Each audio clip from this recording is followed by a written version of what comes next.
Bismillahirrahmanirrahim. Assalamualaikum warahmatullahi wabarakatuh. Waalaikumsalam warahmatullahi wabarakatuh. Alhamdulillahilladzi arsala rasulahu bil huda wa dinil haq liyudhhirahu 'ala dini kulli wa kafa billahi shahida. Asyhadu an la ilaha illallah wa asyhadu anna Muhammadan abduhu wa rasuluh. Rabbi shrah li sadri wa yassir li amri wahlul 'uqdatam min lisani yafqahu qawli. Yang terhormat Kepala SDN UPT SDN 136 Gresik, yang kami hormati Bapak Ibu Guru UPT SDN 141 Gresik, dan yang berbahagia rekan-rekan CGP Angkatan 9. Pertama-tama, marilah puji syukur senantiasa kita ucapkan kepada Allah Subhanahu wa Ta'ala karena atas limpahan rahmat-Nya yang tiada terbatas, sehingga pada siang hari ini kita semua bisa hadir di tempat ini untuk mengikuti kegiatan diseminasi budaya positif. Kedua kalinya, salawat dan salam marilah senantiasa kita hadirkan kepada junjungan kita Rasulullah Muhammad SAW, Rasul teladan kita semua, uswah hasanah yang terbaik bagi umat manusia yang telah membimbing kita dari jalan kegelapan menuju jalan yang terang benderang dalam naungan agama Islam. Bapak Ibu, di sini saya akan menyampaikan susunan acara kita pada siang hari ini. Acara yang pertama yaitu pembukaan, acara yang kedua yaitu menyanyikan lagu Indonesia Raya, acara yang ketiga sambutan, kemudian acara yang keempat adalah acara inti diseminasi atau pembahasan budaya positif, acara yang kelima yaitu refleksi serta diskusi atau tanya jawab, dan acara yang terakhir adalah acara penutup. Baiklah Bapak Ibu, marilah acara ini kita mulai dengan membaca basmalah bersama-sama terlebih dahulu. Semoga acara kita pada siang hari ini dapat berjalan dengan lancar dan apa-apa yang telah kita laksanakan pada siang hari ini nanti bermanfaat bagi kita semua. Amin. Acara yang selanjutnya yaitu menyanyikan lagu Indonesia Raya. Kepada Ibu Putri, monggo untuk memimpin menyanyikan lagu Indonesia Raya, dan Bapak Ibu dimohon untuk berdiri.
Acara selanjutnya yaitu sambutan kepada Bapak Robi Istiawan, waktu dan tempat kami persilakan.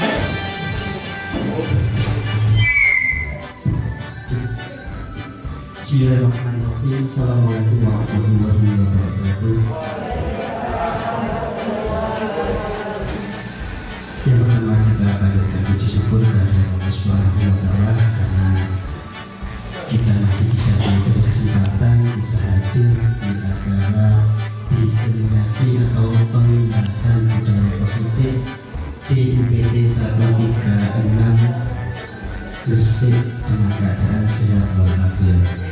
Salawat serta salam kepada kita curahkan kepada junjungan kita Nabi Muhammad Sallallahu Alaihi Wasallam. Allahumma sholli ala Muhammad. Semoga kita telah menjadi salah satu umat yang mendapatkan sifat dari beliau. Amin. Allahumma.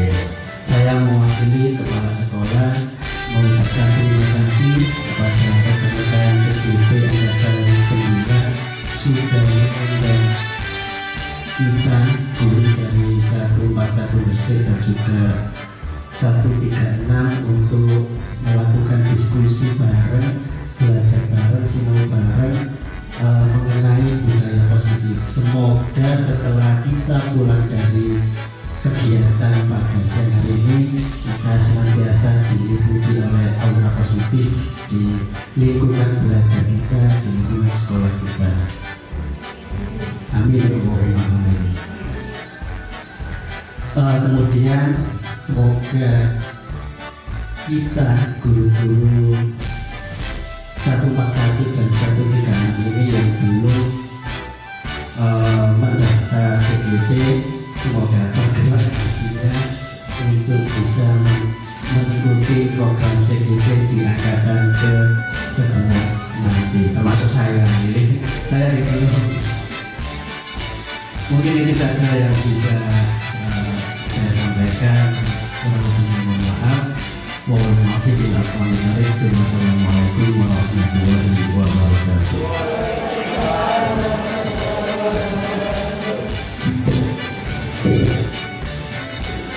Terima kasih kami sampaikan kepada Bapak Robi Istiawan atas sambutannya. Benar sekali Bapak Ibu, seperti yang disampaikan oleh Bapak Robi tadi, monggo Bapak Ibu di sini yang belum mengikuti program guru penggerak untuk daftar itu sudah dibuka angkatan 11 ya. Monggo, pasti nanti memang perlu perjuangan Bapak Ibu, tapi ketika sudah berhasil lolos seperti kami ini sangat banyak manfaatnya. Jadi banyak sekali yang kami dapatkan dan sayang sekali kalau Bapak Ibu di sini tidak ikut serta. Kemudian Bapak Ibu setelah sambutan, acara selanjutnya yaitu acara inti penimbasan atau diseminasi budaya positif. Sebelum masuk ke acara inti, Bapak Ibu, perkenalkanlah kami untuk memperkenalkan diri terlebih dahulu. Di sini kami yang di depan ini yang pakai kostum merah berlima, seperti yang ada di banner ini, yang pojok kanan sendiri ini adalah saya. Nama saya Yeni Indah Lestari. Saya sehari-hari mengajar di SMA Muhammadiyah 6 Balong Mangga. Kemudian sebelahnya saya ada Ibu Lia. Ibu Lia ini yang hari ini pasukannya paling banyak. Terima kasih atas rawuhnya panjenengan. Semoga lengkapan kakinya panjenengan di sini itu dinilai sebagai amal ibadah. Yang pernah ini yang paling ganteng sendiri ada Pak Adi Wijaya. Pak Adi Wijaya ini sehari-harinya mengajar di sini di UPT SDN 136. Kemudian sebelahnya Pak Adi yang cantik itu adalah Ibu Nita Agustina.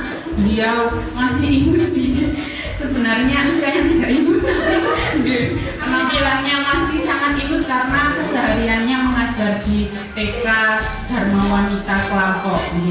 Kemudian yang terakhir ini ada Ibu Putri, Bu Melia Kencana Putri. Beliau kesehariannya mengajar di UPT 142 Wonorejo.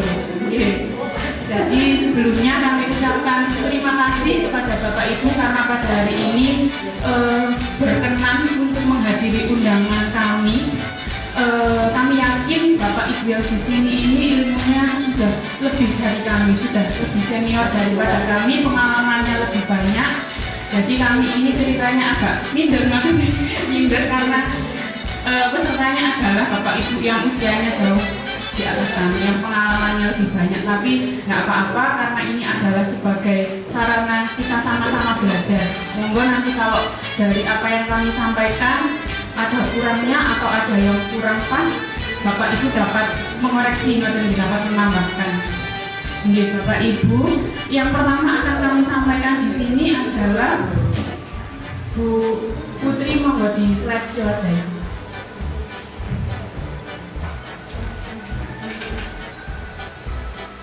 Yang slide ketiga.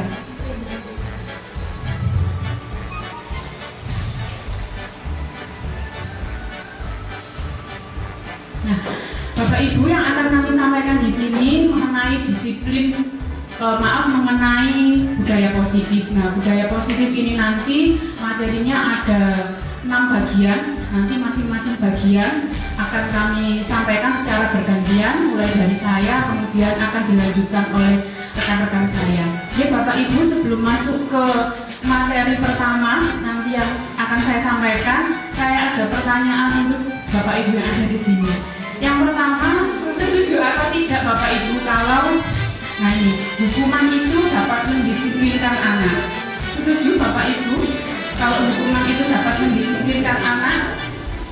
Setuju napa mboten? Setuju Pak Robi, setuju. Dari ibu-ibu mungkin suaranya setuju napa mboten Bu kalau hukuman itu dapat mendisiplinkan anak? Enggak setuju. Oke, ada yang setuju, ada yang nggak setuju.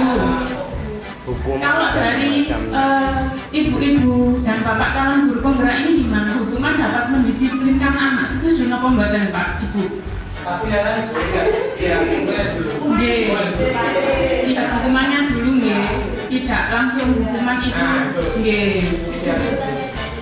Kemudian selanjutnya pertanyaan yang kedua. Pemberian hukuman dengan hal positif seperti membaca atau membersihkan halaman sekolah dapat meningkatkan disiplin anak. Setuju nggak Bu Boten? Setuju. Kalau kegiatannya positif, ngoten nggih. Tapi masih berupa hukuman, tetap setuju nggih? Nggih, setuju. Yang ketiga, memberi penghargaan dapat meningkatkan motivasi belajar anak. Setuju nggak Boten? Setuju. Nggih, berarti kalau dikasih penghargaan itu nggak apa-apa nggih, biar anak-anak termotivasi. Nggih, kita simpan dulu jawabannya, nanti akan dijawab oleh rekan-rekan saya nanti. Selanjutnya, disiplin positif dan nilai-nilai kebajikan universal. Nah, ini ada kalimat dari Bapak Pendidikan kita, Bapak Ki Hajar Dewantoro. Beliau mengatakan bahwa di mana ada kemerdekaan, disitulah harus ada disiplin yang kuat. Jadi memang disiplin itu sangat erat kaitannya dengan kemerdekaan. Dalam hal ini merdeka belajar itu nggih Bapak Ibu nggih. Dapat dikatakan merdeka belajar tapi harus diikuti dengan perilaku yang disiplin. Selanjutnya, ini perilaku disiplin. Contohnya yang kita pahami selama ini, misalkan ini termasuk nggih, datang tepat waktu, berseragam benar dan lengkap, menghormati guru. Nah, ini termasuk disiplin. Benar nggih Bapak Ibu? Nggih. Nah, ini adalah contoh-contoh perilaku disiplin yang ada di lingkungan sekolah. Nah, kemudian yang menjadi pertanyaannya sekarang adalah sebenarnya disiplin itu apa? Kemudian tadi di judul awal ada kata-kata disiplin positif. Apakah disiplin itu ada dua? Disiplin positif dan disiplin negatif. Betul kan ya pertanyaannya? Nah, jadi sebenarnya disiplin itu apa? Nah, ini yang kita pahami Bapak Ibu selama ini, disiplin itu adalah sesuatu yang dilakukan seseorang pada orang lain untuk mendapatkan kepatuhan. Disiplin itu kan sama dengan patuh ya. Orang disiplin berarti patuh melakukan suatu hal, baru bisa dikatakan orang atau anak itu berperilaku disiplin. Kemudian yang selanjutnya, disiplin itu berhubungan dengan ketidaknyamanan, bukan dengan apa yang kita hargai atau pencapaian suatu tujuan mulia. Contohnya Bapak Ibu ngeten, berhubungan dengan ketidaknyamanan. terkadang anak-anak itu berperilaku disiplin tapi dia merasa tidak nyaman atau merasa dipaksa. Contohnya, nanti ada contohnya. Nah ini ada anak-anak berboncengan memakai helm. Ini disiplin apa bukan? Disiplin deh, disiplin dalam berkendara. Tapi ada kalanya kita jumpai ketika di luar sekolah pulang misalkan tidak diketahui guru. Nah, ada anak-anak yang berboncengan 3 tidak pakai helm. Artinya apa? Mereka berperilaku disiplin itu hanya karena takut nanti dimarahi gurunya atau untuk menghindari ditilang polisi. Itu contohnya. Nah, sebenarnya disiplin itu apa? Disiplin itu berasal dari bahasa Latin disiplina yang artinya belajar. Jadi sebenarnya seperti ini Bapak Ibu, disiplin diri membuat orang menggali potensinya menuju sebuah tujuan atau apa yang dia hargai.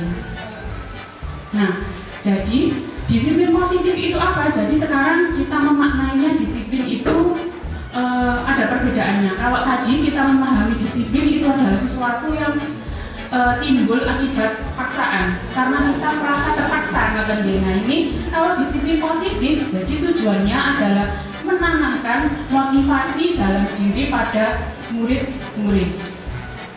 Nah, dalam disiplin positif, anak itu melakukan suatu hal yang dianggap patuh, tapi dia tidak terpengaruh atas karena hukuman ataupun hadiah, dan tetap berperilaku baik dan berlandaskan nilai-nilai yang mereka hargai atau untuk mencapai suatu tujuan mulia.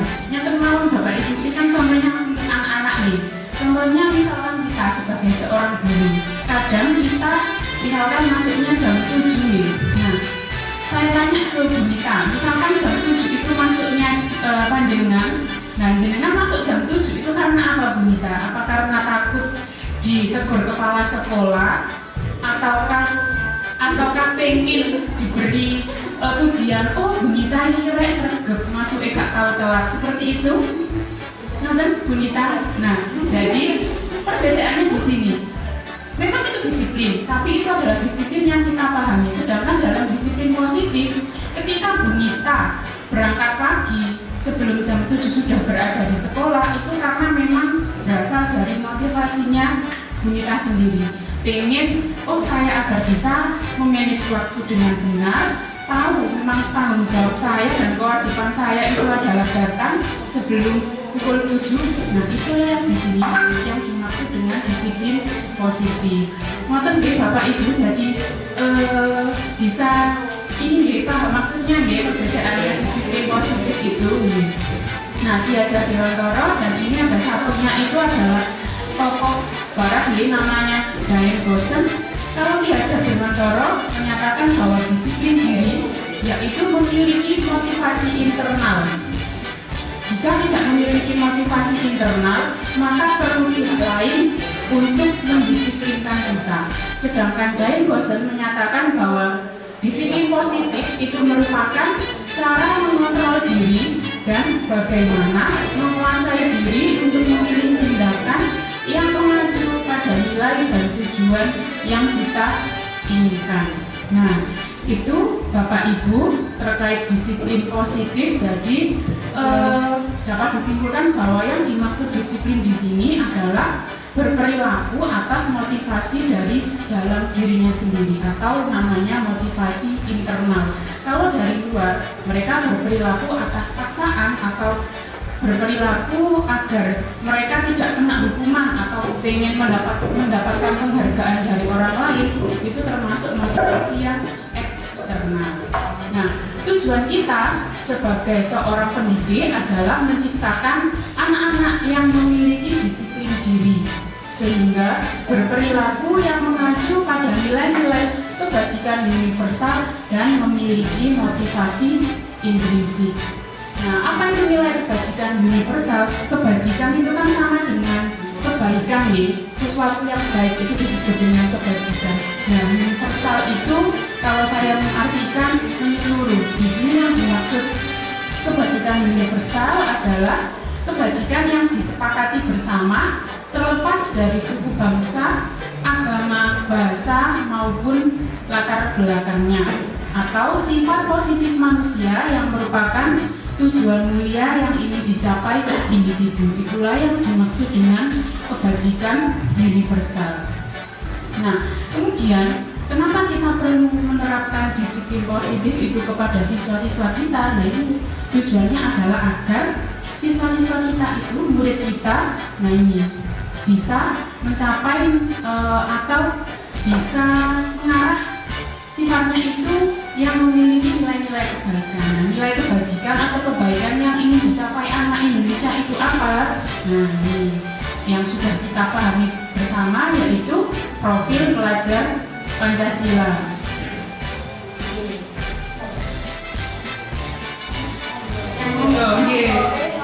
Dipimpin oleh Bu Rian.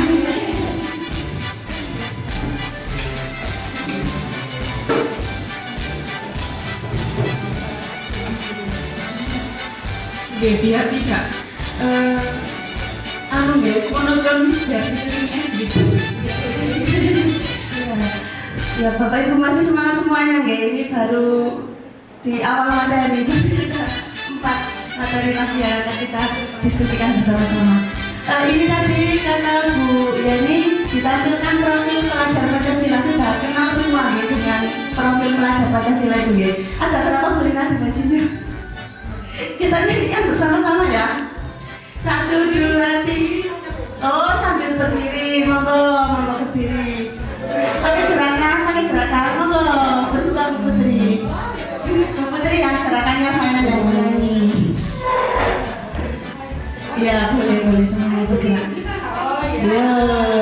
Terima gerakan Bu Putri ya. Ternyata lagu profil pelajar Pancasila itu ada gerakannya. Jadi ketika kita mengajarkan ke anak-anak itu supaya anak-anaknya lebih aktif, lebih semangat lagi. Ini versinya Bu. Ya, sudah kita nyanyikan bersama-sama ya. 1, 2, 3. Belajar Pancasila, beriman dan bertakwa pada Tuhan yang Esa dan berakhlak mulia, berkebinekaan global, gotong royong mandiri, kreatif dan bernalar kritis. Saya akan melanjutkan materi yang kedua, yaitu tentang teori motivasi, hukuman, dan penghargaan serta restitusi. Nah, sebelum itu tadi belum ditanya kabarnya. Bagaimana kabarnya Bapak Ibu hari ini? Alhamdulillah, luar biasa. Allahu Akbar. Iya. Nah, begini Bapak Ibu, sebelum lanjut ke materi berikutnya, saya ingin mengajak Bapak Ibu relaksasi sebentar. Nah, di sini saya punya 5 kata, ini bisa kita terapkan ke anak didik kita juga. Sebagai wujud rasa syukur kita juga karena sudah diberikan kesehatan. Katanya itu adalah aku sehat, aku senang, aku sehat, bahagia. Aku senang, aku sehat, bahagia. Apa Bapak Ibu? Aku senang, aku sehat, bahagia. Ya, sekarang tolong Bapak Ibu dimohon berdiri lagi. Ya, kita relaksasi sebentar ya. Nanti kita menyanyikan lagu itu, aku senang, aku sehat, bahagia, dengan gerakan. Ya, Bapak Ibu setuju ya? Ya, nadanya seperti ini. Aku senang, aku sehat, bahagia. Aku senang, aku sehat, bahagia. Aku senang, aku sehat, dan juga bahagia. Aku senang, aku sehat, bahagia. Ya, bisa nih Bapak Ibu. Coba sekarang mari kita nyanyikan bersama-sama. 1, 2, 3. Aku senang, aku sehat, bahagia. Aku senang, aku sehat, bahagia.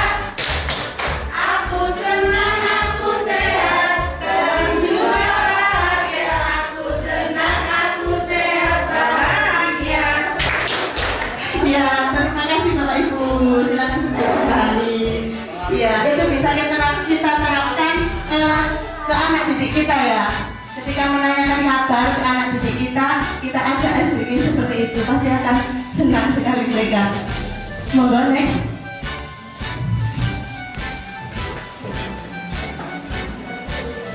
Nah ini, mari kita tanyakan ke diri kita sendiri. Bagaimana kita berperilaku? Mengapa kita melakukan segala sesuatu? Apakah kita melakukan sesuatu karena adanya dorongan dari lingkungan atau ada dari orang lain? Bagaimana Bu Sulina? Bagaimana kita berperilaku? Coba Bu Sulina, mengapa kita melakukan sesuatu? Apa yang menjadi dorongan dari sesuatu yang Bu Lina lakukan? Kalau saya pribadi, kalau kita berperilaku dari sendiri ya, dari diri kita sendiri. Kalau kita salah, biasanya itu kita dibutuhkan oleh teman, jadi kita bisa berubah. Yang mendorong Bu Lina melakukan sesuatu apa?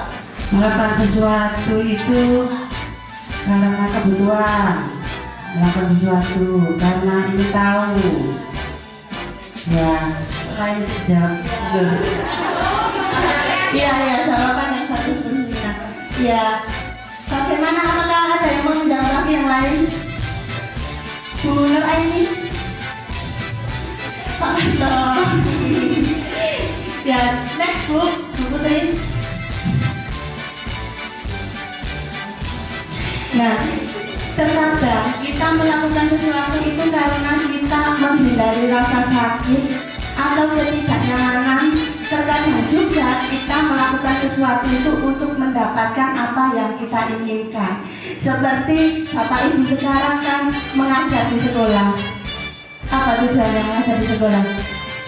Melaksanakan kewajiban. Selain itu apa? Mengamalkan ilmu, apa lagi tidak? Betul sekali Pak Rocky. Itu adalah salah satu motivasi ya, motivasi diri, tidak dipungkiri hal itu. Selanjutnya, nah bagaimana menurut Anda? Pernahkah Anda melakukan sesuatu untuk mendapatkan senyuman dari orang lain, untuk mendapatkan hadiah, atau untuk mendapatkan cuan? Apalagi kira-kira alasan orang melakukan sesuatu? Iya, karena ingin dipuji orang lain. Iya, bisa. Apalagi kira-kira selain hal-hal tersebut, mengapa kita melakukan sesuatu? Tadi sudah disebutkan untuk mendapatkan gaji, untuk memenuhi tanggung jawab, untuk melaksanakan kewajiban. Nah, apa? Hobi, ya, menyalurkan hobi, melakukan sesuatu agar hobi kita tersalurkan. Bisa juga. Next Bu Putri. Nah, untuk mengetahui lebih jauh lagi mengenai motivasi manusia, mari kita simak pemaparan berikut ini. Next. Nah, teori motivasi perilaku manusia itu ada 3. Yang pertama yaitu untuk menghindari ketidaknyamanan atau hukuman.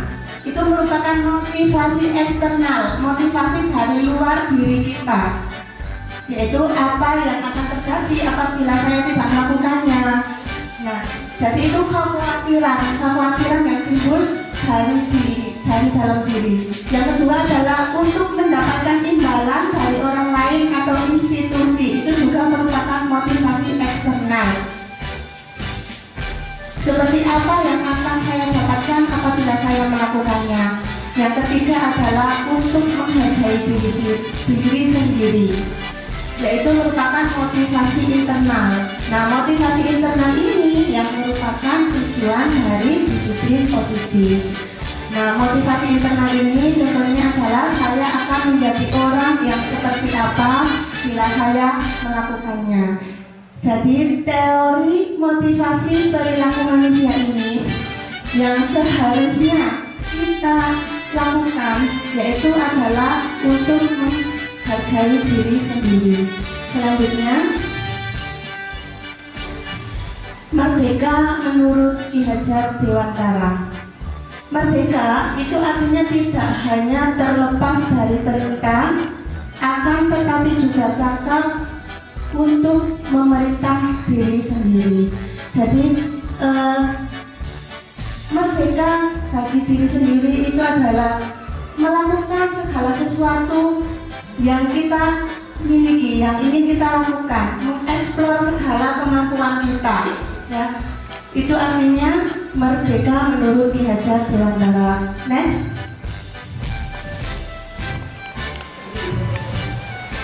Tujuan dari disiplin positif adalah menanamkan motivasi yang ketiga pada murid-murid kita, yaitu untuk menjadi orang yang mereka inginkan dan menghargai diri sendiri dengan nilai-nilai yang mereka percaya. Jadi dari ketiga motivasi tadi yang ingin kita berikan kepada anak didik kita itu adalah motivasi yang ketiga tadi. Apa Bu motivasi yang ketiga tadi? Iya, muncul dari dalam diri ya.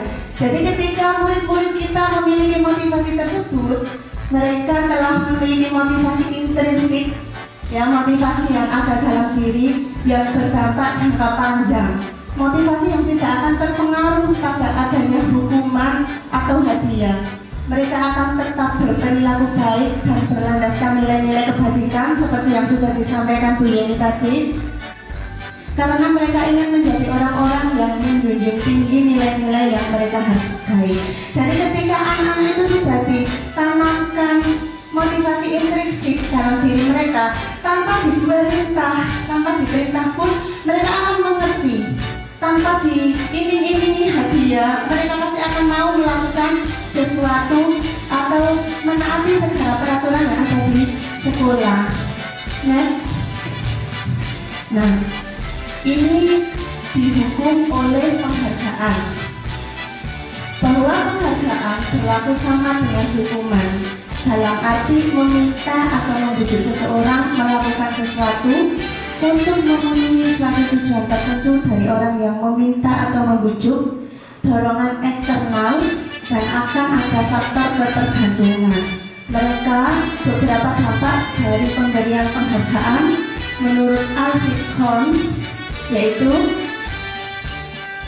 dihukum oleh penghargaan itu pengaruhnya hanya jangka pendek dan jangka panjang. Lalu penghargaan itu tidak efektif, penghargaan itu merusak hubungan, penghargaan itu mengurangi ketepatan, dan penghargaan itu menurunkan kualitas. Next. Selain itu, penghargaan itu bisa mematikan kreativitas. Penghargaan itu bisa menghukum dan penghargaan itu mengurangi motivasi intrinsik. Nah, seperti yang kita lakukan biasanya ya.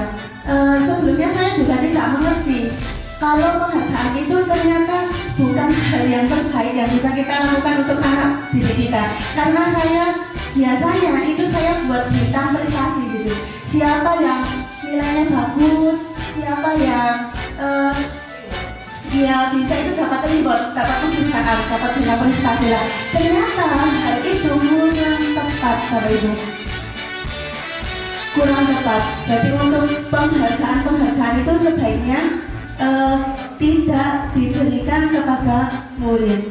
Boleh kita berikan, tapi untuk seluruh siswa, bukan untuk siswa tertentu saja. Nah, mengapa kok tidak boleh? Akan saya jelaskan satu persatu.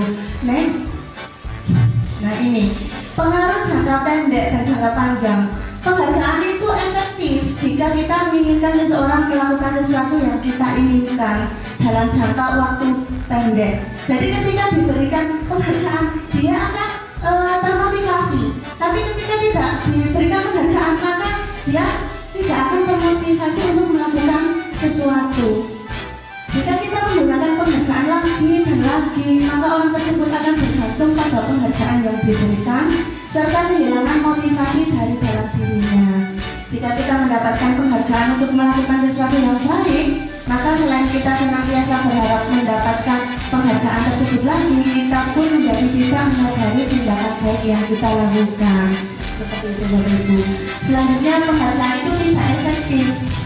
Ya, suatu penghargaan itu adalah suatu benda atau peristiwa yang diinginkan, yang dibuat dengan persyaratan hanya jika Anda melakukan hal ini, maka Anda akan mendapatkan penghargaan yang diinginkan.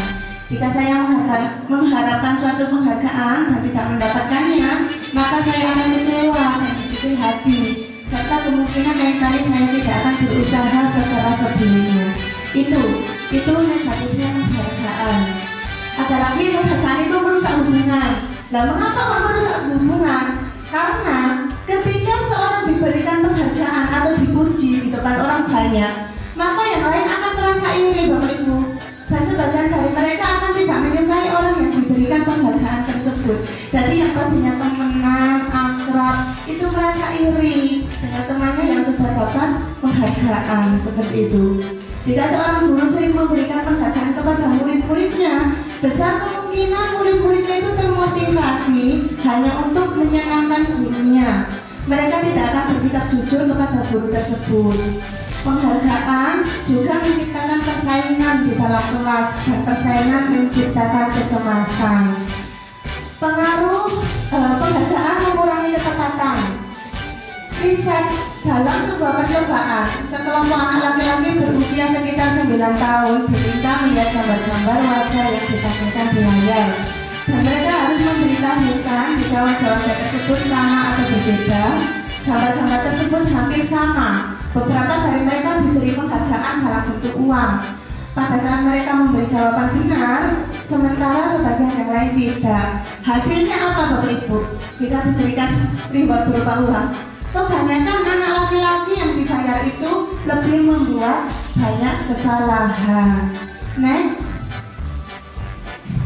penghargaan menurunkan kualitas. Pengamatan dilakukan pada sekelompok mahasiswa atau mahasiswi yang sedang kerja praktik di sebuah surat kabar universitas. Saat itu mereka sedang belajar menuliskan sebuah artikel tentang sebuah judul berita utama. Seiring waktu, mahasiswa atau mahasiswi tersebut semakin mampu bekerja dengan cepat. Kemudian ada beberapa mahasiswa atau mahasiswi yang dibayar untuk setiap judul berita utama yang mereka mampu hasilkan. Dan setelah beberapa lama, mahasiswa yang dibayar ini hasil kinerjanya berhenti berkembang. Mereka yang tidak menerima bayaran terus berupaya mengasah diri menjadi lebih baik. Jadi ketika sudah diberikan penghargaan, ya sudah, saya sudah dapat penghargaan, kinerja saya sudah bagus, ya segitu saja kinerja saya. Tetapi ketika tidak diberikan penghargaan, maka dia akan selalu termotivasi, selalu tertantang untuk melakukan yang lebih baik seperti itu. Lalu penghargaan juga mematikan kreativitas. Ya, pekerjaan seni atau sebuah penulisan cerita kurang kreatif bila dijadikan sebuah hadiah. Dalam tugas memecahkan masalah, para murid memakan waktu lebih lama dan memberikan jalan keluar kurang kreatif saat mereka dijadikan suatu penghargaan. Mengapa penghargaan dihukum di sini? Karena tidak, misalkan dalam sistem ranking, mereka yang mendapatkan ranking kedua akan merasa paling dihukum. Dan apabila tidak mendapatkannya atau tidak dapat penghargaan, maka juga akan merasa dihukum. Jadi persaingan, ya, menciptakan persaingan penghargaan itu. Selanjutnya, motivasi dalam diri. Jika kita memberikan penghargaan kepada seorang anak pada saat dia sedang merasa bangga, lalu kita akan mengambil kegembiraan anak saat itu karena kita memberinya penghargaan. Jadi biarkan saja anak itu berkembang atas pencapaiannya sendiri, tidak perlu diberi penghargaan. Next,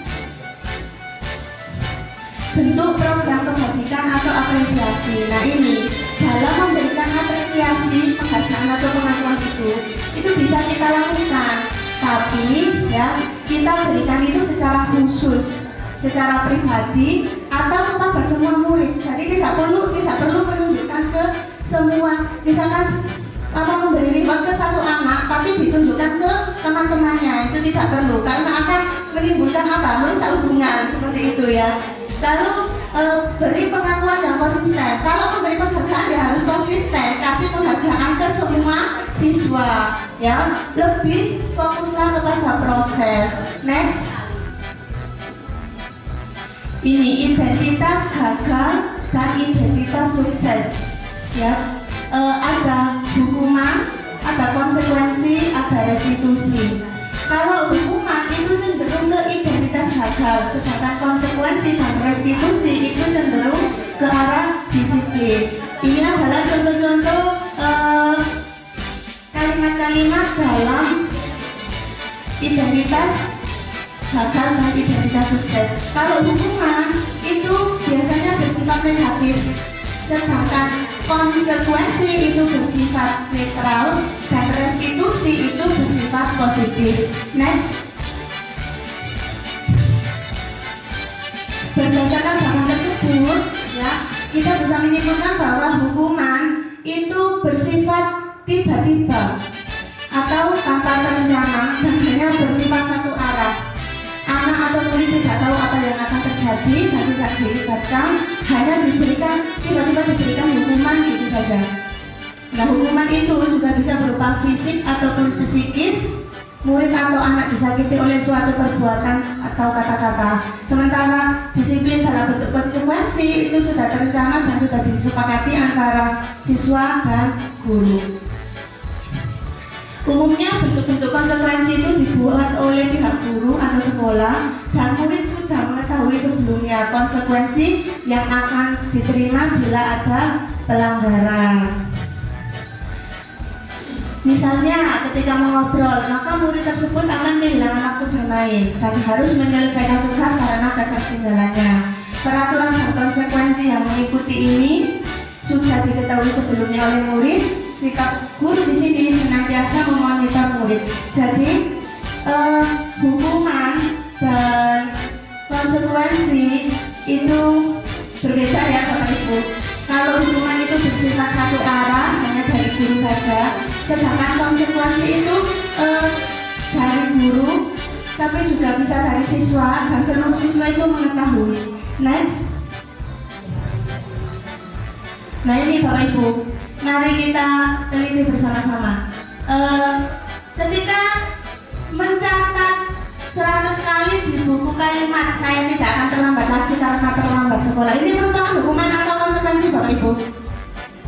Hukuman ya, hukuman. Lalu kalau lari mengelilingi lapangan basket 2 kali karena terlambat hadir di sekolah, hukuman. Murid diminta untuk push up 15 kali karena tidak menggunakan masker ke sekolah, hukuman. Menggantikan kertas tugas teman yang telah dicoret-coret, konsekuensi. Membersihkan tumpang air di meja tulis karena tersenggol pada saat belajar, konsekuensi. Murid disuruh untuk mengenakan sepatu seharian di sekolah karena tidak mengenakan sepatu hitam, hukuman atau konsekuensi?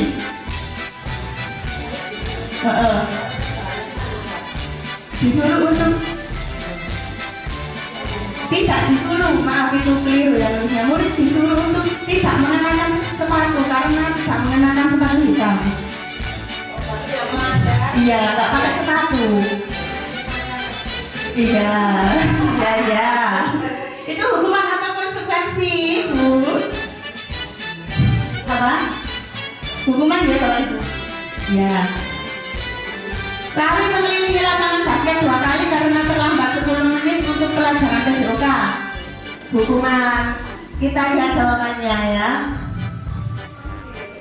Nah, kalimat yang pertama itu hukuman, yang kedua hukuman, yang ketiga hukuman, yang keempat konsekuensi, yang kelima konsekuensi, yang keenam hukuman, yang terakhir konsekuensi.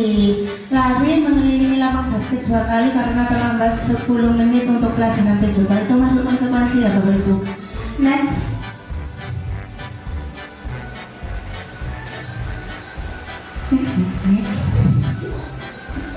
Nah ini hukum perbedaan antara hukuman dan konsekuensi.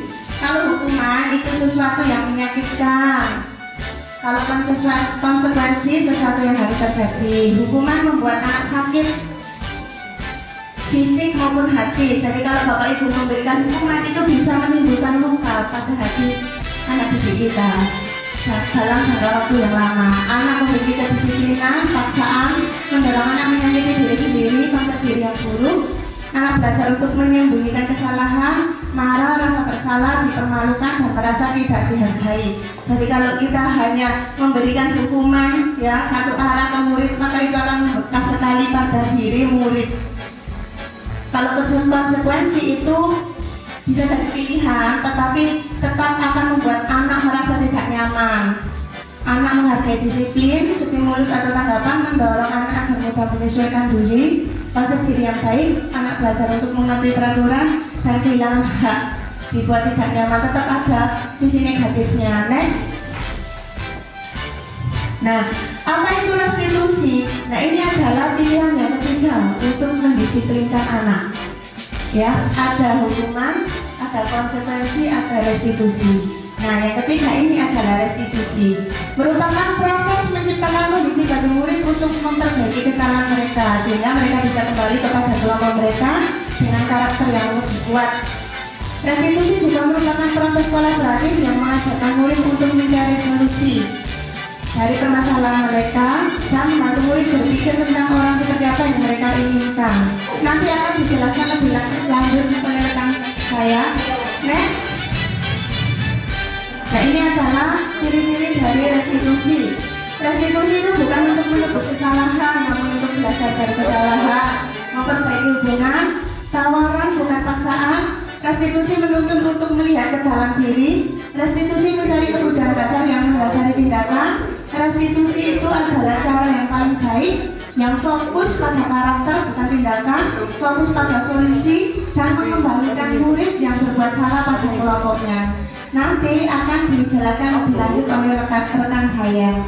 Mungkin ini slide yang terakhir dari saya ya. Nah, selanjutnya akan diterangkan lebih lanjut mengenai keyakinan kelas oleh Bunita. Monggo Bunita, waktu kami persilakan.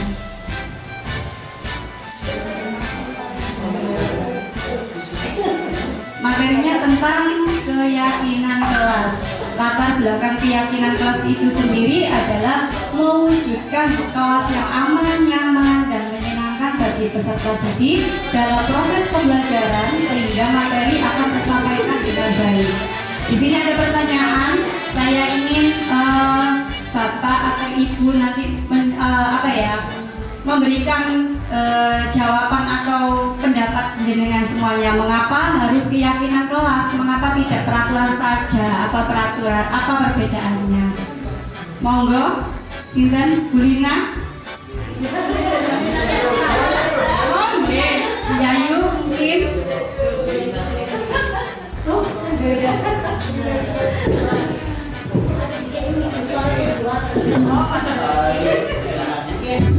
Harus keyakinan kelas, mengapa tidak peraturan saja, apa perbedaannya? Kalau keyakinan kelas menurut saya itu dibikin bersama-sama antara guru dengan siswa sehingga membentuk kesepakatan yang nantinya menjadi keyakinan kelas yang sama-sama disetujui, disepakati sehingga tidak ada hal yang memaksa. Kalau peraturan itu menurut saya itu dibuat oleh salah satu pihak, misalkan guru, sehingga seakan-akan siswa itu terpaksa untuk mematuhi peraturan tersebut. Seperti itu.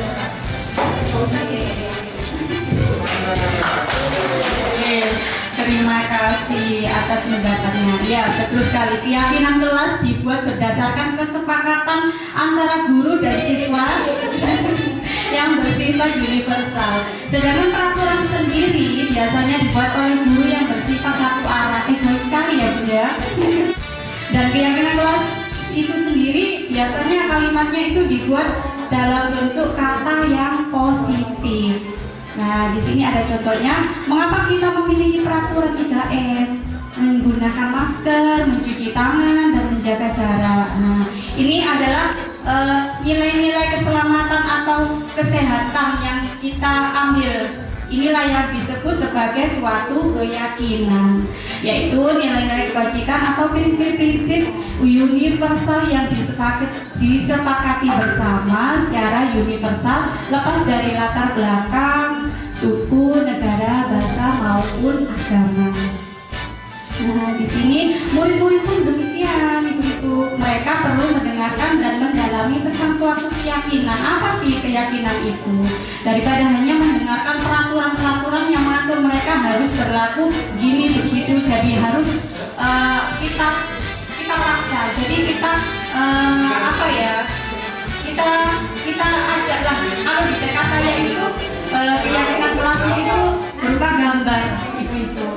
Kan masih belum bisa seperti anak-anak SD itu. Jadi kita bikin gambar apa? Setuju nggak anak-anak seperti ini membuat sampah di tempatnya?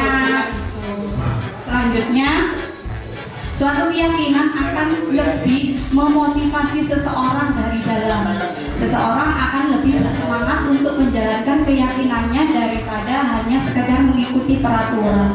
Setiap perilaku yang kita lakukan di dalam kelas dapat menentukan terciptanya sebuah lingkungan yang positif. Perilaku warga kelas tersebut menjadi sebuah kebiasaan. Jadi nanti keyakinan-keyakinan itu nanti akan membentuk sebuah budaya positif. Untuk mendukung motivasi intrinsik kembali memerlukan nilai-nilai keyakinan. Keyakinannya adalah lebih menggerakkan seseorang dibandingkan mengikuti serangkaian peraturan-peraturan.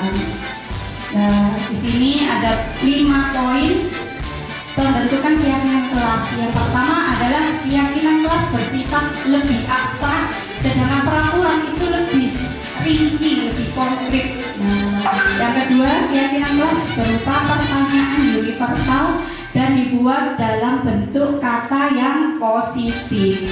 Yang ketiga, keyakinan kelas hendaknya disesuaikan dengan kondisi kelas sehingga mudah diterapkan. Yang keempat, semua warga kelas dilibatkan saat membuat keyakinan kelas. Dan yang terakhir, bersedia meninjau kembali keyakinan kelas dari waktu ke waktu. Nah, di sini ada pertanyaan lagi untuk jenengan-jenengan. Saya mau meminta pendapat jenengan. Di sini peraturannya selalu kembalikan buku ke tempatnya. Kira-kira kalau dirubah keyakinan kelas, kenapa nggih? Selalu kembalikan buku ke tempatnya.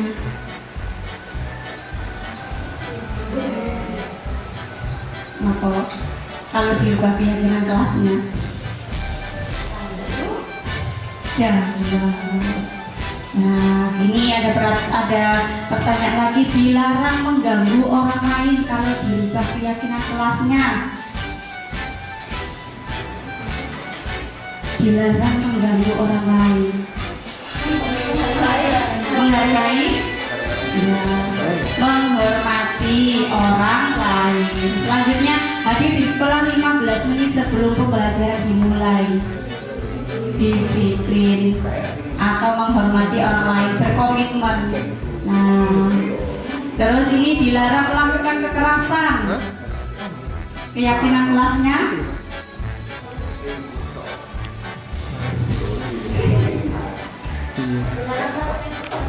iya. Napa? Kira-kira napa nggih? Keyakinan kelasnya menghargai keselamatan. Kan merujuk keselamatan nggih anak-anak, menghormati orang lain. Menghormati orang lain ini maksudnya yang membuat keyakinan kelas itu sendiri. Selanjutnya ini dilarang menggunakan narkoba. Insya Allah anak-anak nggak ada ya, ini seperti itu. Keyakinan kelasnya adalah kesehatan. Dan ini bergantian atau menunggu giliran. Apa? Disiplin. Ya, disiplin atau menghormati orang lain. Nah, ini terakhir. Gunakan masker. Keyakinan kelasnya,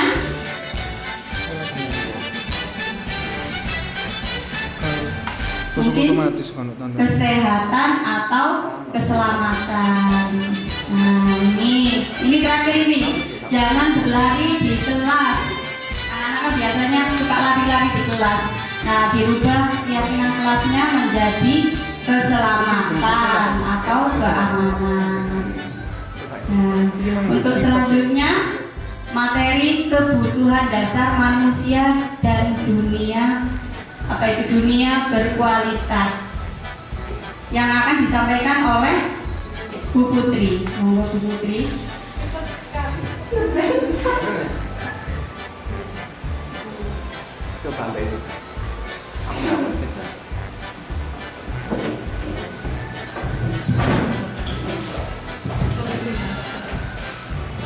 Baik, Bu Lita, terima kasih atas waktu yang telah diberikan. Bagaimana Bapak Ibu, masih semangat? Suara saya keras ya.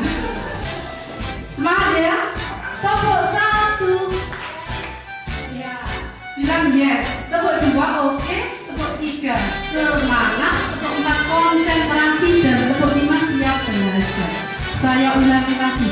Tepuk 1, tepuk 2, tepuk 3, tepuk 4,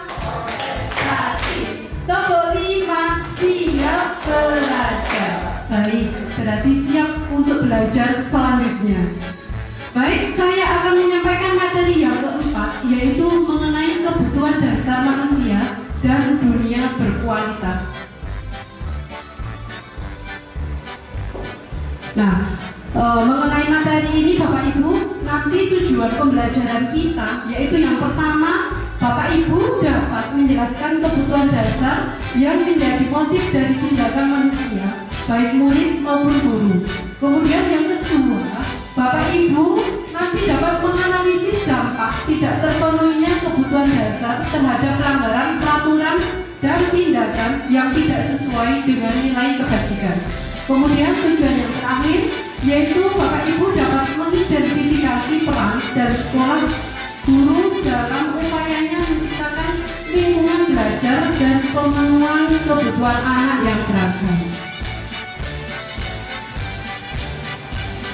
Nah, sebelum kita memasuki materi kebutuhan dasar, kita diberikan pertanyaan pemantik dulu, yaitu Ibu Ambar, guru wali kelas 2A di SD Pelita Hadi, sedang bingung menghadapi mulan salah satu murid di kelasnya, yaitu Doni.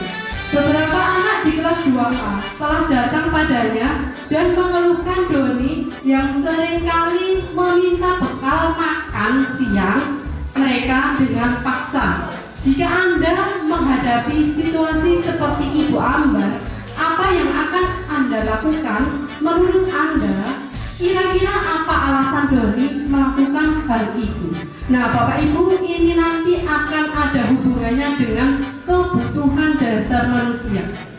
Monggo, siapa yang bisa atau ingin menjawab mengenai pertanyaan pemantik ini? Monggo dari Bapak bisa menjawab. Monggo Pak. Bu Martina, gimana? Ayo Bu Martina dijawab. Ini ada hubungannya dengan kebutuhan dasar manusia.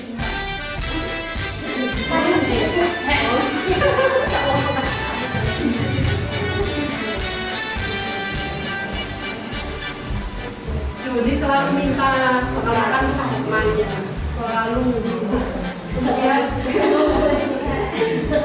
kalau jenengan melihat murid yang seperti itu, yang jenengan kan Yang saya lakukan pertama adalah memanggil Doni secara pribadi, kemudian menanyakan kenapa Doni melakukan hal tersebut. Dan selanjutnya, mungkin teman-temannya juga tahu kenapa kok Doni itu sampai memaksa meminta bekal. Jadi saya akan juga mencari informasi dari anak-anak yang dimintai bekal tadi. Nanti setelah ketemu permasalahannya, maka nanti akan kita berdiskusi bersama bagaimana kesepakatan kelasnya untuk agar Doni mau berubah untuk menjadi yang lebih baik, atau mungkin Doni itu minta bekal karena memang dia tidak punya. Berarti kan kita juga memberikan pengertian kepada teman-temannya kalau sesama teman itu harus membantu. Mungkin Doni kemarin itu kan karena terpaksa karena tidak mempunyai bekal, mungkin orang tuanya tidak membuatkan bekal, jadi kita harus sama-sama saling membantu karena satu kelas itu kan kita saudara. Kalau ada yang kesusahan mungkin kita membantu, dan awalnya tadi kan Doni melakukan itu kan mungkin karena terpaksa. Jadi nanti kita sama-sama mencari tengahnya gitu Bu. benar sekali apa yang dikatakan Bu Martina. Terima kasih dan tepuk tangan untuk Ibu Martina. Sepertinya Bu Martina ini sudah paham mengenai materi ini. Apa bocorannya Bu? Next Bu. Nah, ini Bapak Ibu merujuk pada situasi yang sedang dihadapi Ibu Ambar di atas. Dalam konteks penegakan disiplin positif, Ibu Ambar sebaiknya, benar ya yang dikatakan oleh Bu Martina tadi, mencari tahu alasan Doni melakukan tindakan tersebut agar mengetahui kebutuhan mana yang sedang berusaha dipenuhi oleh Doni. Nah, Bapak Ibu, konsep tersebut mari kita hubungkan dengan disiplin positif, di mana dinyatakan bahwa ada suatu tujuan di balik sebuah perilaku manusia. Kita juga percaya bahwa murid memiliki tujuan di balik perilaku mereka. Salah satunya adalah untuk memenuhi kebutuhan dasar mereka. Nah, emang setiap manusia melakukan sesuatu itu pasti ada tujuan tersendiri. Nah, seperti halnya dengan murid-murid kita. Mereka tidak membawa bekal. Nah, kita mencari tahu apa alasannya. Pasti ada tujuan yang mereka sembunyikan oleh Doni tadi.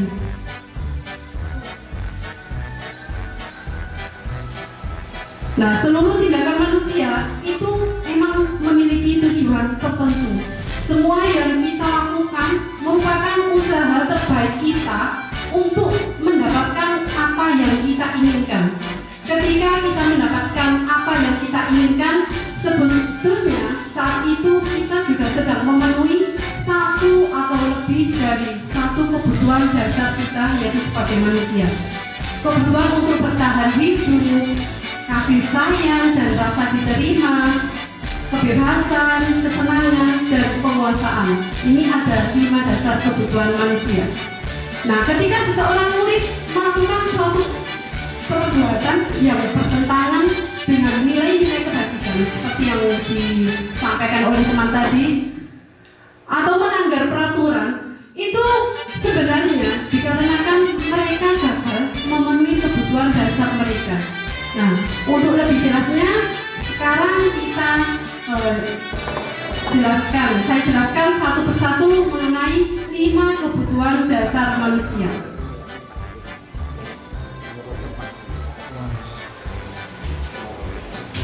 Nah, ini Bapak Ibu ada 5 kebutuhan dasar manusia seperti yang saya jelaskan tadi.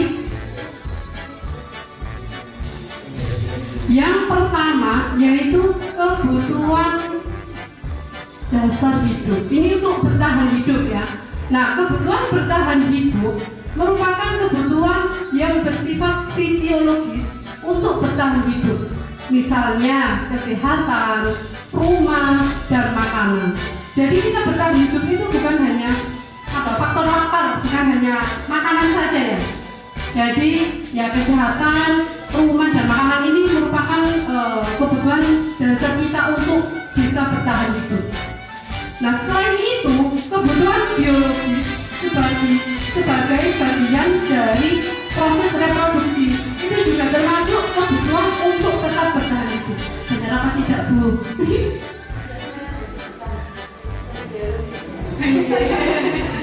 Oke, kebutuhan biologis itu juga penting agar kita bisa bertahan hidup. Nah, jika kita hubungkan dengan kasus Doni tadi, apabila Doni ketika ditanyai oleh Ibu Ambar itu karena ia lapar dan orang tuanya tidak membawakannya bekal makan siang, maka kebutuhan dasar yang sedang berusaha dipenuhi oleh Doni yaitu kebutuhan untuk bertahan hidup ya. Berarti Doni misalnya kalau ditanya mengapa Doni kok selalu minta makan ke temannya, terus karena ia lapar, bahwa karena ia lapar berarti dia ingin memenuhi kebutuhan yang pertama tadi yaitu untuk bertahan hidup. Kemudian selanjutnya yang kedua yaitu kebutuhan kasih sayang dan rasa diterima. Ini cinta dan kasih sayang. Kalau menurut Bapak Ibu, cinta dan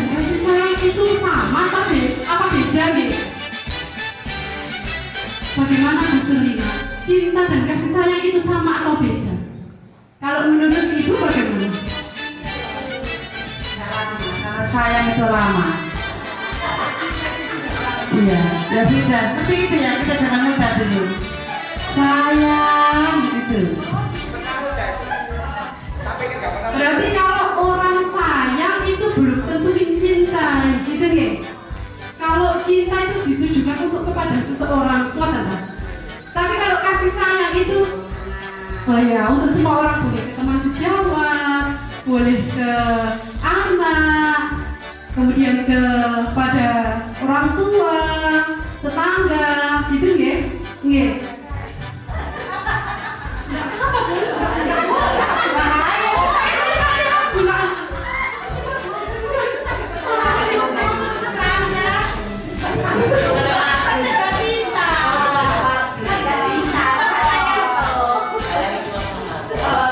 Berarti iya benar. Lebih luas kasih sayang ya, lebih luas kasih sayang daripada mencintai. Orang sayang belum tentu mencintai. Nah, ini untuk kebutuhan kasih sayang, yaitu merupakan kebutuhan psikologis. Kebutuhan untuk disayangi dan diterima meliputi kebutuhan akan hubungan dan koneksi sosial, kebutuhan untuk memberi dan menerima kasih sayang, dan kebutuhan untuk merasa menjadi bagian dari suatu kelompok. Nah, kebutuhan ini meliputi keinginan untuk tetap terhubung dengan orang lain, seperti teman, keluarga, kemudian pasangan hidup, teman kerja, kepada binatang peliharaan juga, dan kelompok di mana kita tergabung. Anak-anak yang memiliki kebutuhan dasar kasih sayang dan rasa diterima yang tinggi itu biasanya ingin disukai dan diterima oleh lingkungannya. Mereka juga akrab dengan orang tuanya. Nah, berarti biasanya mereka itu belajar karena suka pada gurunya. Biasanya anak-anak seperti itu. Bagi mereka, teman sebaya itu sangatlah penting. Mereka juga biasanya suka bekerja dalam kelompok. Nah, jika dihubungkan dengan kasus Ibu Ambar tadi, apabila Doni itu menjawab dengan alasan mengambil bekal temannya itu karena dia merasa senang temannya jadi memperhatikan dia. Oh, dia ini diperhatikan gitu. Misalnya kalau Doni ditanya, itu alasannya seperti itu, ingin diperhatikan oleh temannya. Berarti Doni itu memenuhi kebutuhan dasar yang kedua, yaitu apa tadi Bapak Ibu? Iya, benar sekali, kasih sayang dan rasa diterima. Oke, next.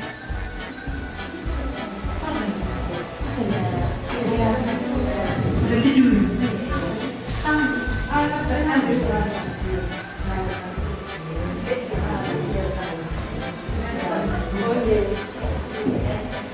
Yang ketiga yaitu penguasaan, kebutuhan penguasaan atau kebutuhan pengakuan atas kemampuan.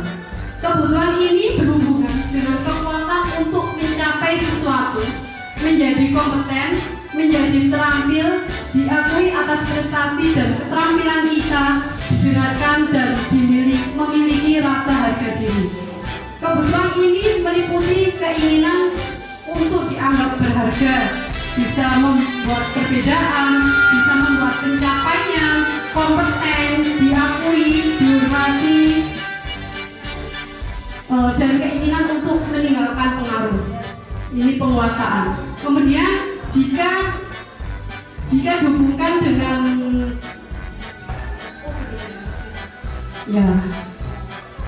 selanjutnya untuk penguasaan tadi, anak-anak seperti murid kita itu memiliki kebutuhan dasar akan penguasaan yang tinggi. Biasanya itu selalu ingin menjadi pemimpin. Biasanya sifatnya seperti itu. Mereka juga suka mengamati sebelum mencoba hal baru dan merasa kecewa bila melakukan kesalahan. Nah, emang kita di kelas itu menemukan berbagai karakter siswa nih Bapak Ibu. Ada yang selalu ingin tidak mau dikalahkan dengan temannya, juga ada seperti itu. Nah, jika dihubungkan dengan kasus Doni tadi mengenai kebutuhan penguasaan ini, apabila Doni ketika ditanya Ibu Ambar itu memberikan alasan karena temannya jadi takut dengan dia dan menuruti keinginannya. Nah, ini sebetulnya Doni itu ingin memenuhi kebutuhan dasarnya, yaitu kekuasaan. Jadi ada beberapa alasan tadi. Yang pertama tadi karena ingin bertahan hidup, kemudian karena kasih sayang, kemudian yang ketiga ini karena ingin memenuhi kebutuhan penguasaan. Ada lagi? Ya, ini selanjutnya yaitu kebutuhan kebebasan atau kebutuhan akan pilihan. Kira-kira menurut jenengan apa kebutuhan kebebasan ini tujuannya apa nih? Apa Bu? Agar tidak boring atau mengekspresikan diri. Jenengan kalau di sekolahan mengajar terus dikurung terus di sekolah betah nggak? Ingin kemana?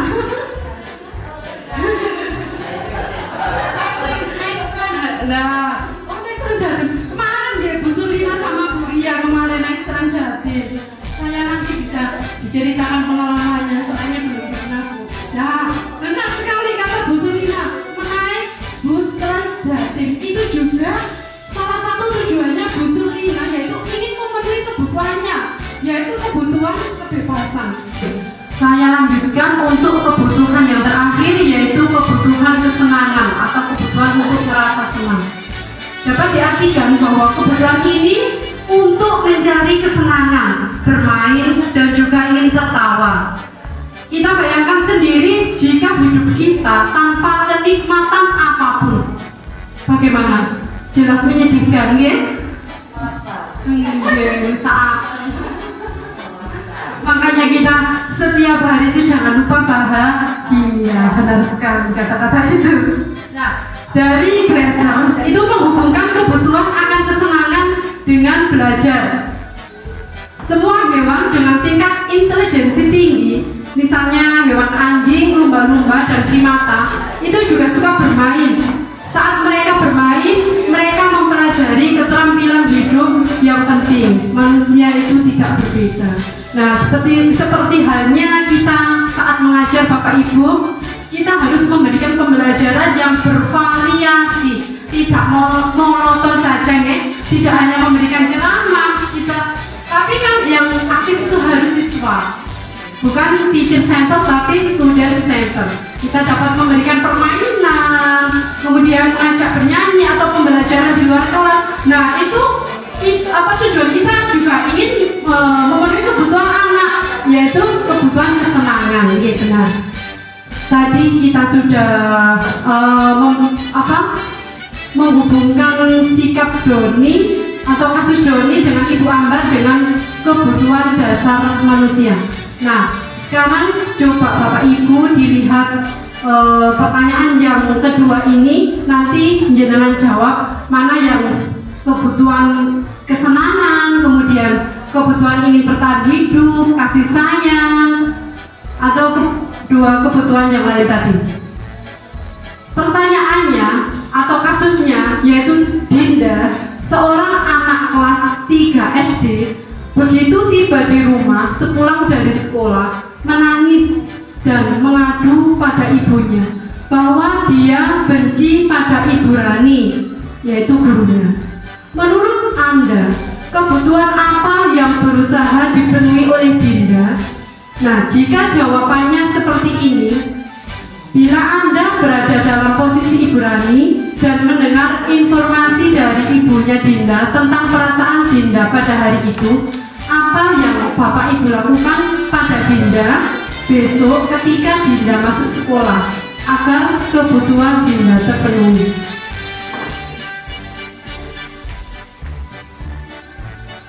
Nah, ini Bu, jika jawaban Dinda seperti ini, Ibu guru bilang, aku tidak boleh bersenandung sewaktu mengerjakan tugas. Katanya kelas harus tenang, tidak ada suara.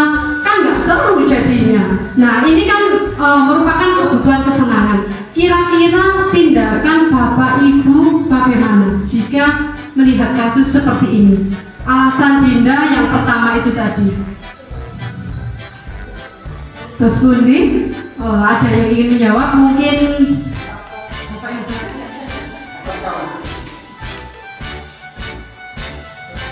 apa? Mungkin dari ibu yang senior di belakang, ibu siapa ya? Oh, Bu Tuti, mohon maaf ibu, saya ya alhamdulillah ikut pengimbasan di sini, jadinya saya kenal dengan Bapak Ibu semuanya. Sebenarnya, monggo ibu bisa menjawab kira-kira bagaimana tindakan ibu ketika menemui kasus Dinda yang seperti tadi. Jika Dinda ditanya, itu begini, ibu guru bilang, aku tidak boleh bersenandung sewaktu mengerjakan tugas. Katanya ibu guru kan pernah bilang, katanya kelas itu harus tenang, tidak ada suara. Nah, Dinda kan bilang kan nggak seru jadinya kalau kelas itu tenang tidak ada suara. Nah, menurut panjenengan terus pundi? Kalau untuk memenuhi kebutuhan kesenangannya.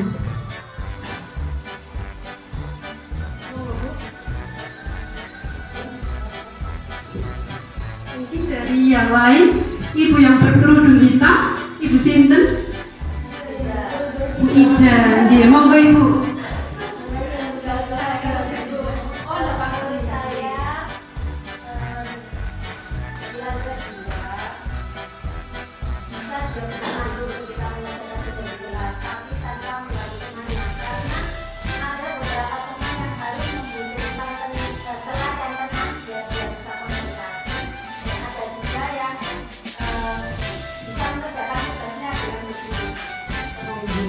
Terima kasih Ibu.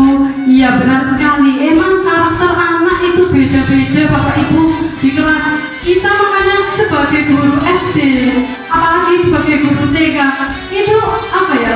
Nggih lucu gitu. Terkadang itu ingin marah gitu ya. Karena melihat perbedaan atau keberagaman dari karakter siswa kita. Benar. Di kelas misalnya kita Dinda ingin bersenandung. Nah, boleh saja dia menyanyi atau bersenandung asalkan tidak mengganggu pembelajaran. Nah, boleh bersenandung saat di luar kelas, saat sudah selesai pembelajaran. Benar yang dikatakan Ibu tadi, bahwa setiap anak itu ada yang merasa terganggu, ada yang juga tidak merasa terganggu karena itu memiliki hobi untuk menyanyi, misalnya mendengarkan musik, berarti dia tidak terganggu. Tapi kalau temannya tidak suka untuk mendengarkan musik, nah jelas itu terganggu dan mengganggu konsentrasi mereka. Nggih, benar. Kemudian untuk jawaban Dinda yang kedua, yaitu ibu guru tidak menyamaku hari ini, padahal aku pakai jepit rambut baru. Nah, jika untuk memenuhi kebutuhan kasih sayang dan rasa diterima, bagaimana tindakan Bapak Ibu jika sebagai ibu gurunya Dinda?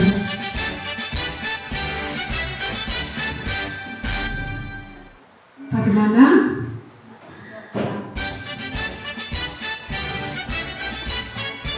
Mungkin dari Pak Susi.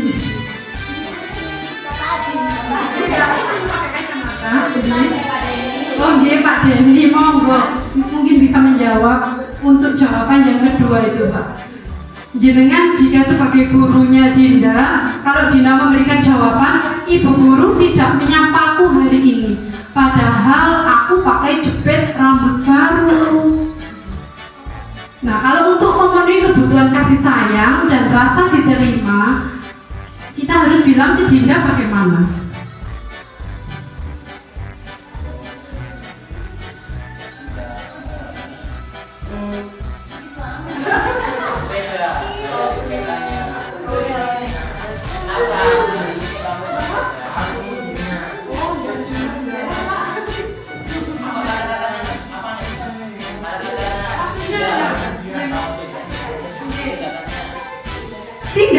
Tindakan Bapak, tindakan tindakan panjenengan?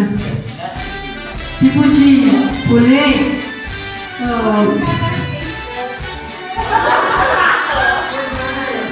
Nggih.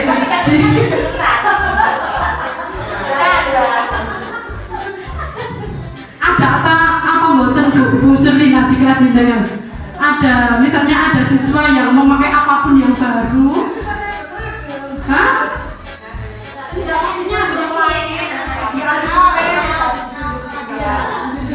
Ada ya? Ada nggak misalnya jenengan ibu mboten menyapa tapi dianya ingin mencari perhatian kan teman? Ada nggak siswa yang seperti itu? Siswanya ibu, nggih siswanya. Ada nggih? Oh nggih.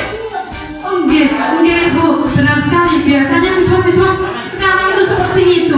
Apapun misalnya yang dibeli di rumah dibelikan apapun oleh orang tuanya, iya selalu cerita.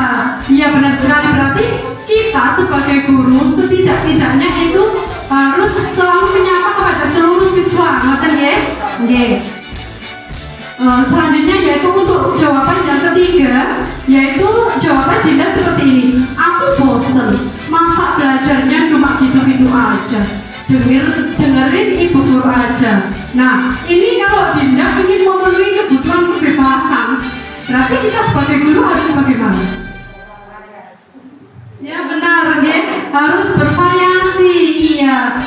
Berarti kita sebagai guru mengajar di kelas seperti yang saya katakan tadi harus bervariasi, tidak monoton saja. Ya. Pasti ini sudah dilakukan oleh Bapak Ibu guru di kelas karena panjenengan sendiri yang bisa memenuhi kebutuhan setiap siswa. Nah, untuk selanjutnya yaitu jawaban Dinda, aku sebel, gambarku tidak rapi. Malah ibu guru nunjukin ke teman-temanku di depan kelas. Nah, ini tidak benar sekali ya Bapak Ibu. Jika kita ingin memenuhi kebutuhan penguasaannya, nah berarti kita sebagai guru itu tidak boleh mengejek ya, harus bisa menghargai apapun setiap karya siswa. Pasti siswa itu bangga sekali. Nah misalnya kita malah seperti itu, nah bagaimana perasaan siswa itu? Pasti menangis di dalam hatinya ya. Nah untuk selanjutnya Bu. Nah ini jawaban tadi Bapak Ibu, benar yang kita bahas tadi. Nah sekarang setelah membahas 5 kebutuhan dasar manusia, saya akan membahas mengenai dunia berkualitas. Nah, dunia berkualitas Bapak Ibu itu merupakan tempat khusus dalam pikiran Bapak Ibu. Tempat Bapak Ibu menyimpan gambaran representasi dari semua yang Bapak Ibu inginkan, bisa berisi orang-orang, hal-hal dan apa saja yang terbaik dalam hidup Bapak Ibu dan membuat Bapak Ibu merasa bahagia dan terpenuhi kebutuhan dasar panjenengan semua. Nah, menurut Dr. William Glasser itu menyebutnya seperti semacam album foto. Jadi menurut William, dunia berkualitas itu seperti album foto, sehingga isinya itu tidak akan terlalu banyak, hanya akan terdiri dari beberapa hal saja yang sangat signifikan dan benar-benar terbaik dalam hidup Bapak Ibu yang membuat hidup Bapak Ibu menjadi lebih bermakna. Nah, kebutuhan dasar, kalau kebutuhan dasar itu bersifat umum atau universal. Nah, sedangkan dunia berkualitas itu lebih unik dan personal. Selanjutnya. Nah, seperti halnya kita, murid itu juga mempunyai gambaran dunia berkualitas mereka. Tentunya sebagai guru, kita juga ingin mereka memasukkan hal-hal yang bermakna dan nilai-nilai kebajikan yang hakiki ke dalam dunia berkualitas mereka. Bila guru dapat membangun interaksi yang memberdayakan dan memerdekakan murid, nah maka murid akan meletakkan dirinya sendiri sebagai individu yang positif dalam dunia berkualitas karena mereka menghargai nilai-nilai kebajikan. Nah, ini jika Bapak Ibu ingin menggambarkan mengenai dunia berkualitas Bapak Ibu, bisa menjawab beberapa pertanyaan-pertanyaan ini. Seperti yang pertama, siapakah orang-orang yang paling penting dalam hidup Bapak Ibu? Tadi kan sudah saya jelaskan bahwa dunia berkualitas itu bisa orang, bisa benda yang menurut Bapak Ibu berkualitas dalam hidup Bapak Ibu sekalian. Nah, untuk yang pertama saya ingin tahu dari Bapak siapakah orang-orang yang paling penting dalam hidup Bapak? Menurut Bapak sinten sing paling penting, Pak? Orang tua. Dari Bapak. Dari Bapak Parto, orang-orang yang paling penting itu orang tua. Kalau dari Ibu belakangnya sinten, Bu? Orang tua juga. Jenengan sinten? Suami. Bagus sekali ya Bu Suliana ini. Lebih penting suami atau orang tua, Bu? Suami di nomor 1 kan? Wajah. Boleh bermacam-macam. Menurut panjenengan ini pasti bermacam-macam. Ada yang orang tua, misalnya pasangan hidupnya. Ada yang paling penting itu anaknya, juga ada. Nah, jika digabung jadi satu misalnya keluarga, nah boleh, terserah panjenengan. Nanti jika ingin panjenengan semua, jika ingin menggambarkan dunia berkualitas panjenengan, nah bisa menjawab beberapa pertanyaan ini. Kemudian yang kedua, nilai-nilai kebajikan apa yang terpenting dalam hidup Bapak Ibu? Kira-kira nilai-nilai apa sih paling penting?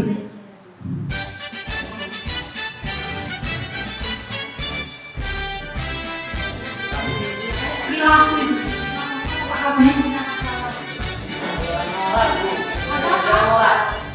Ya, nilai moral menurut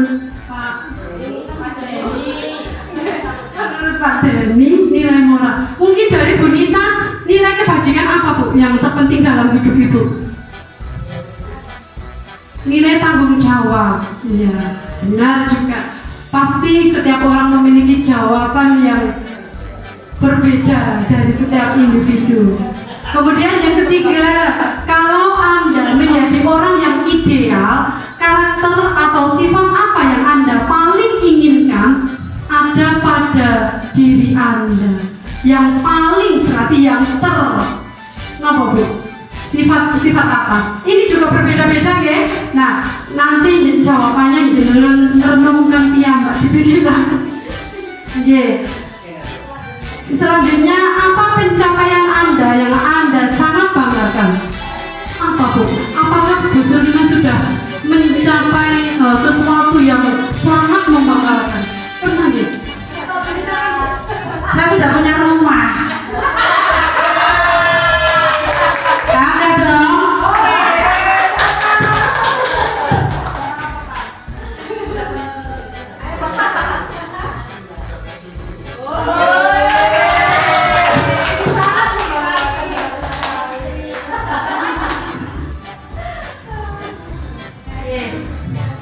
Iya, benar ya Bu ya. Tidak punya rumah itu nggak hal yang menyedihkan ya Bu ya, tapi hal yang membanggakan menurut Bu Surina. Boleh, setiap individu memang berbeda ya. Kemudian yang kelima, apa pekerjaan ideal bagi Anda? Ini karena semuanya jadi guru ya. Mungkin pekerjaan yang paling ideal itu guru, iya Bu. Pasti ada cerita, iya Bu Surina. Ada cerita di balik semua pekerjaan kita, loh.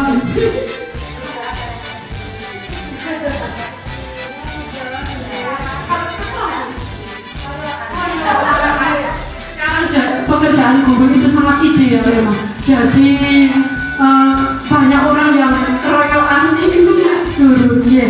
Kemudian untuk pertanyaan yang ke-6, ceritakan bagian perjalanan hidup Anda. Ini tidak perlu ya. Apa ada yang ingin bercerita panjang lebar mengenai di mana Anda merasa itulah titik puncak hidup Anda? Mungkin ya,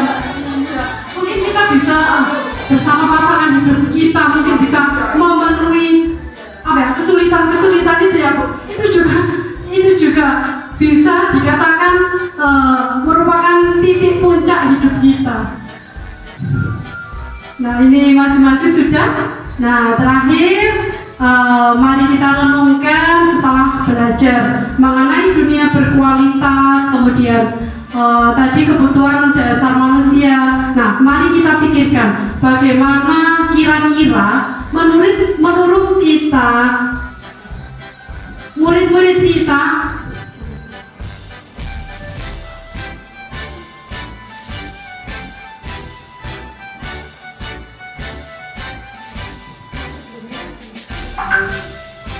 ini bagaimana kira-kira murid-murid kita dan guru-guru di sekolah kita selama ini sudah meletakkan sekolah dan pengalaman mereka di sekolah sehubungan dengan dunia berkualitas, apakah di dalamnya atau di luar dunia berkualitas. Nah ini nanti bisa panjenengan pikirkan, panjenengan renungkan, apakah saya sebagai guru itu sudah memberikan pembelajaran kepada anak, memberikan budaya positif itu sudah benar apa belum. Nah itu dari saya Bapak Ibu, jika ada salah-salah kata saya mohon maaf. Dan ini materi yang terakhir akan disampaikan oleh Pak Adi. Monggo Pak Adi dipersilahkan waktu dan tempatnya.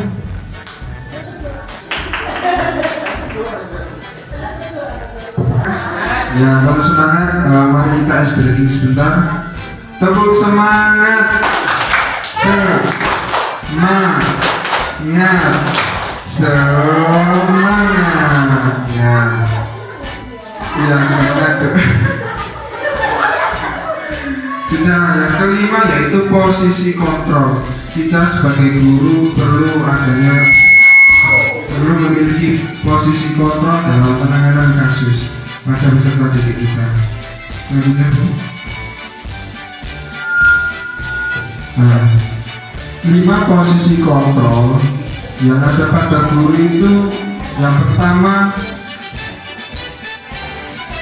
sebagai penghukum, yang kedua yaitu pembuat rasa bersalah, yang ketiga sebagai teman, yang keempat pemantau, dan yang kelima manajer.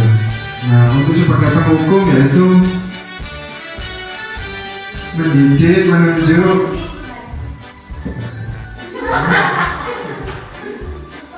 Pak Surut, kacamata Pak Surut. Yang pertama yaitu menghardik, menunjuk, menyakiti, menyindir. Yang kedua, kalau kamu tidak menanyakannya, awas ya, rasakan. Nah, yang keempat, memberontak, menanyakan orang lain, berbohong. Yang kelima, murid memberitahukan guru di luar dunia berkualitas. Nah, selanjutnya mengulangi kesalahan. Dan posisi kontrol kedua yaitu pembuat rasa bersalah. Yang pertama, berceramah dan mengatakan seharusnya ibu kecewa. Kamu sudah tahu ibu lelah sekali, mengatakannya ibu stres. Yang ketiga, membunyikan, menyangkal dan berbohong. Yang keempat, murid meletakkan guru di dalam dunia berkualitas. Yang keempat, maafkan saya. Yang kelima, merasa rendah diri. Yang ketiga, posisi kontrol yaitu guru sebagai teman. Membuatkan alasan-alasan untuk muridnya. Yang kedua, ayolah lakukan demi ibu. Masa kamu tidak mau? Ingat, tidak ibu pernah bantu.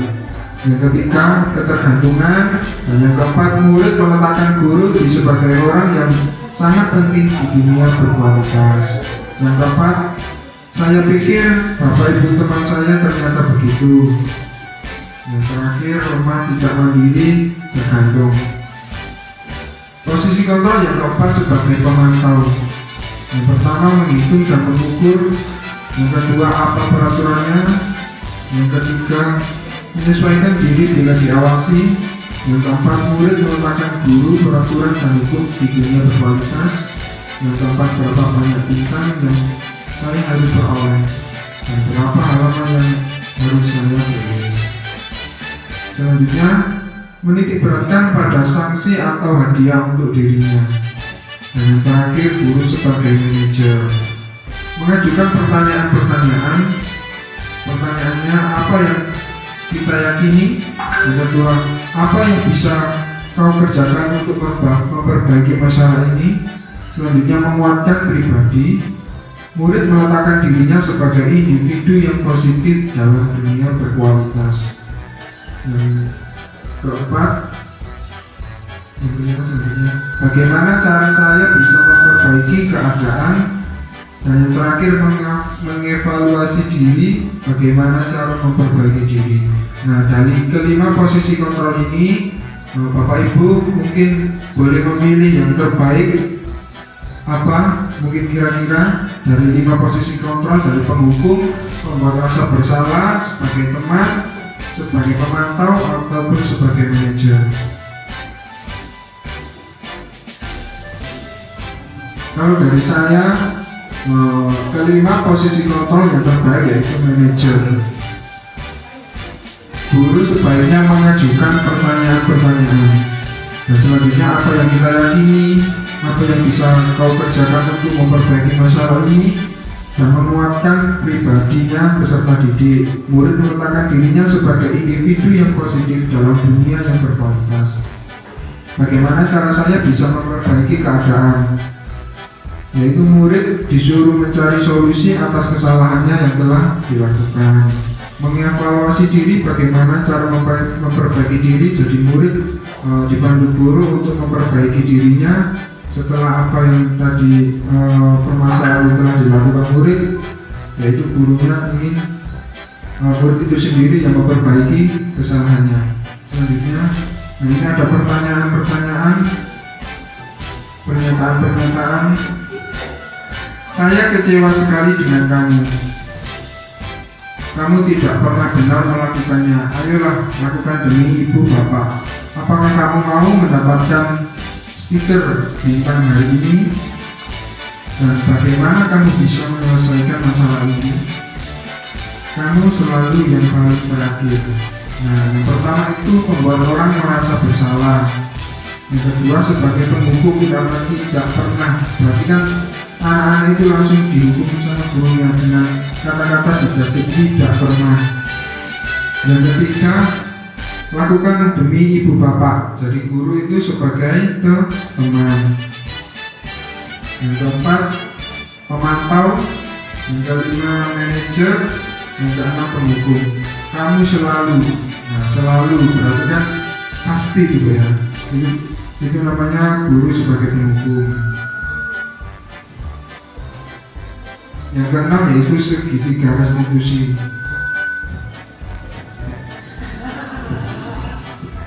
Segitiga restitusi tadi sudah dijelaskan sama Mbak Ria. Yang pertama Ibu Ria. Yang pertama yaitu menstabilkan identitas. Jadi setiap orang pasti pernah melakukan kesalahan. Kamu bukan satu-satunya yang pernah melakukan ini. Yang kedua, validasi kebutuhan. Kamu tentu punya alasan mengapa melakukan itu. Adakah cara untuk lebih efektif untuk mendapatkan apa yang kamu butuhkan? Dan yang ketiga, menyampaikan keyakinan. Menanyakan keyakinan, nilai-nilai apa saja yang telah kita sepakati. Kamu ingin menjadi orang yang seperti apa? Assalamualaikum warahmatullahi wabarakatuh. Gimana kabarnya ini? Alhamdulillah baik ya. Baginda tahu ada selanjutnya sih. Alhamdulillah tahu hari ini itu pelajarannya jadwalnya apa saja. Terus Mbak Ina tadi pelajarannya yang dibawa apa?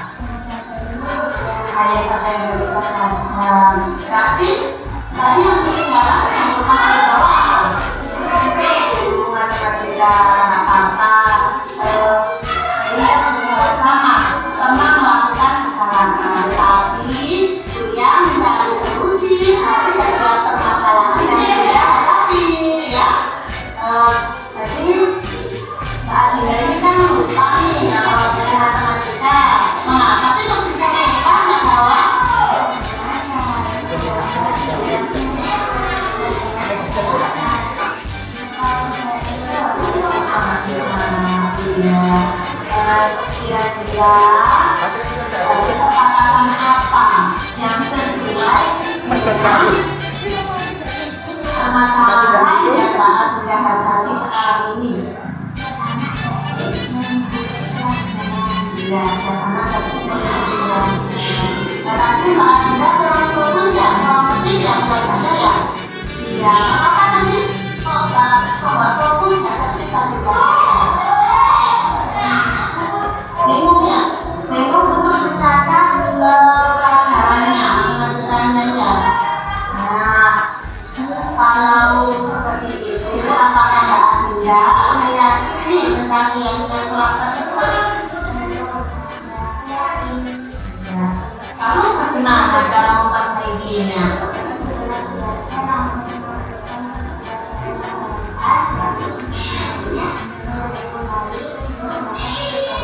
Iya, aku sekali itu adalah cara yang sudah baik dan bisa dilakukan supaya malu-malu lagi ya, supaya dunia itu nggak tertinggal tapi lama ke depan.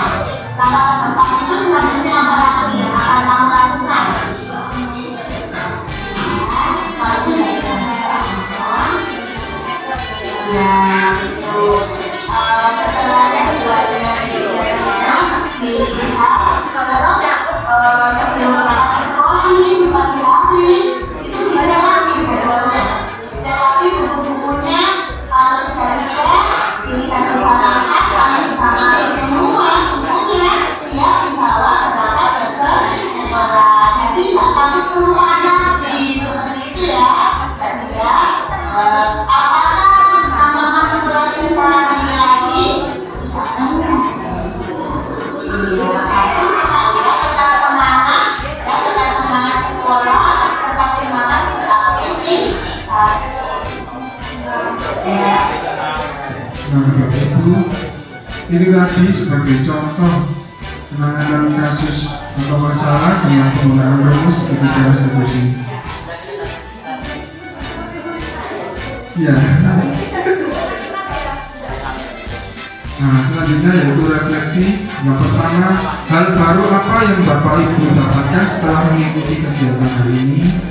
Yang kedua, perasaan apa yang muncul selama mengikuti sesi ini, khususnya mengenai makna, disiplin, dan motivasi intrinsik? Yang ketiga, sudahkah saya menerapkan budaya positif di sekolah saya? Dan yang keempat, saya akan menjadi guru yang seperti apa setelah mengikuti kegiatan pada siang hari. Ada pertanyaan? Barangkali juga satuan? Nah, mungkin selanjutnya penutup dari Bu Yeni. Monggo Bu Yeni.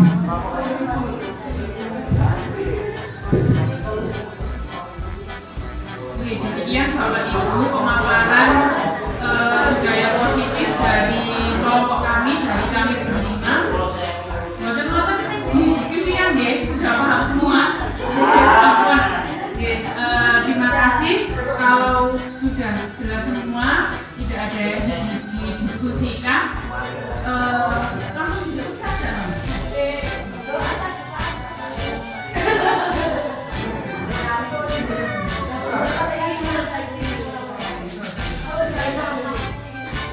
Barangkali ada salah satu dari Bapak Ibu di sini yang ingin membuat refleksi dari kegiatan hari ini, yang ingin sharing apa saja yang telah didapatkan. Oh, oke.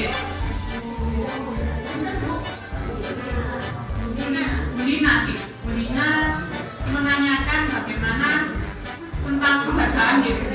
Tadi sudah dijelaskan oleh Bu Ria tentang penghargaan, bahwa penghargaan itu boleh dilakukan, tapi sebaiknya dilakukan dalam bentuk yang bukan berupa materi. Penghargaan itu kan tidak hanya diberikan hadiah, tapi bisa mungkin alternatifnya dengan memberikan penguatan positif. Speaker sendiri, bagaimana Bu Putri?